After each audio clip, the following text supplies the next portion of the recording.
Halo semuanya, Assalamualaikum warahmatullahi wabarakatuh. Saya Asto, selamat datang di Semut Buku. Di video kali ini, saya mau sharing sebuah buku berjudul Esensialisme, teman-teman. Tulisan Greg McKeown. Buku ini kira-kira mengadres problem di mana banyak orang yang kehidupannya itu terasa sibuk. Jadwalnya padat, terus agendanya penuh gitu ya. Tapi at the end, mereka menyadari bahwa mereka nggak kemana-mana gitu. Atau yang mereka dapetin itu terasa nggak worth it. Nah, di buku ini, penulis semacam mau bilang ya, kalau itu semua terjadi karena segala kesibukan tadi sebetulnya nggak esensial, teman-teman. Jadi ibarat vektor, semua energi, waktu, sumber daya itu ke distract ke segala arah, sehingga resultannya itu menjadi zero atau nol gitu.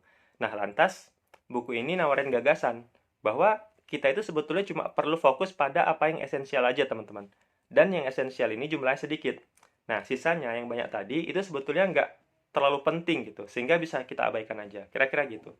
Nah, intinya kita itu di-endorse untuk melakukan lebih sedikit hal yang esensial, demi supaya hasil yang kita dapetin itu bisa lebih baik atau lebih bermakna gitu.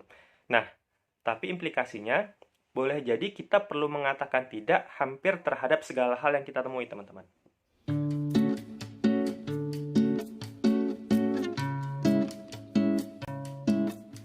Nah, lalu pertanyaannya kemudian, gimana kita memilah mana yang esensial dan mana yang enggak? Kan gitu ya? Nah, di buku ini ada beberapa hal yang mungkin bisa kita jadikan panduan, teman-teman. Pertama, kita itu perlu lebih banyak eksplorasi.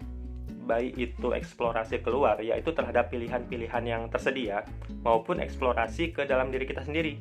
Dalam arti introspeksi gitu ya. Kayak misal, kita itu hidup tujuannya mau kemana sih? Terus apa yang betul-betul matters buat kita? Nah, itulah yang kemudian kita jadikan core-nya. Sampai kemudian muncul kesadaran bahwa at the end, kita suka nggak suka harus melakukan trade-off, teman-teman. Alias kita nggak mungkin ngerjain semuanya, gitu.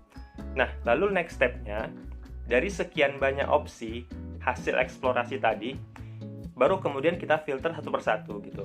Nah, di buku ini, kita diajarin untuk memfilter dengan kriteria yang ekstrim, teman-teman.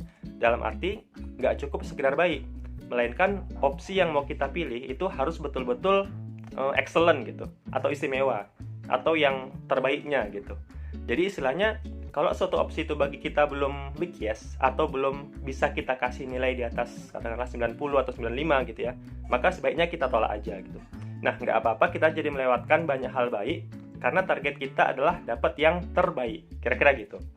Nah, satu hal lagi yang menurut saya penting dari buku ini adalah bahwa kita itu perlu memaknai prioritas bagaimana makna asalnya, teman-teman.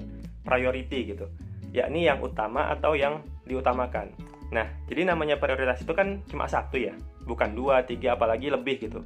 Nah, kalaupun akhirnya kita itu nggak bisa lepas dari banyak hal yang kita anggap penting, maka kita perlu ngeset hanya satu prioritas di satu waktu. Nah, di waktu lain boleh jadi ada prioritas yang beda, tapi untuk di satu waktu itu, prioritas cuma ada satu gitu. Nah, barangkali itu aja beberapa poin yang menurut saya jadi intisari di buku ini, teman-teman. Sebetulnya ada lagi yang lain gitu. Kayak semisal konsep buffer dalam konteks habit planning gitu ya. Terus juga pentingnya membangun habit. Terus ada juga namanya konsep perpetuity untuk mencapai goals tertentu dan sebagainya. Nah, tapi untuk konteks ini barangkali nggak terlalu esensial gitu. Ya, jadi saya batasi aja. Nah, teman-teman, dari segi penulisan, buku ini menurut saya itu tergolong baik ya. Pembahasannya itu ringkas dan ada contoh kasusnya juga sebagai ilustrasi. Terus di beberapa bagian juga ada konsep yang di backup sama hasil riset gitu. Jadi secara ilmu ya cukup andal atau cukup reliable lah gitu. Nah, adapun dari sisi alih bahasa, menurut saya buku ini juga lumayan oke ya untuk ukuran buku terjemahan populer gitu. Walaupun nggak perfect karena di sana sini masih ada beberapa diksi yang nggak umum dipakai di percakapan bahasa Indonesia, tapi ya secara umum masih mudah dipahami gitu.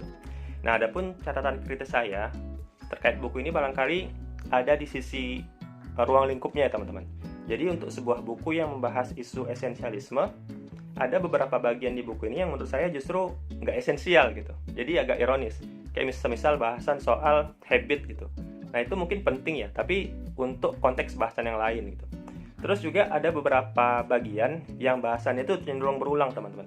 Kayak misalkan bahasan soal memilih, terus mengeliminasi, terus ada lagi bahasan melepas komitmen, yang mereka ini dibahas di tempat terpisah gitu, tapi sebetulnya esensinya sama. Nah, jadi harusnya sih buku ini menurut saya bisa lebih ringkas lagi teman-teman.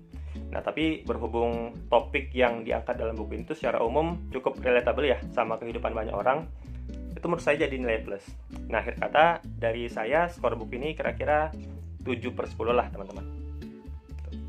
Oke teman-teman, itu aja review saya terkait buku Esensialisme kali ini. Makasih banyak udah meluangkan waktu untuk nonton video ini sampai akhir. Silahkan like kalau teman-teman suka, dan dislike aja kalau nggak suka. Dan kalau ada hal yang mau ditanyain, didiskusiin, atau simply mau sharing perspektif, feel free aja untuk nulis di kolom komentar. Semoga ada hal berguna yang teman-teman dapat dari video ini. Sampai jumpa di video review buku selanjutnya. Saya Asto, Assalamualaikum warahmatullahi wabarakatuh.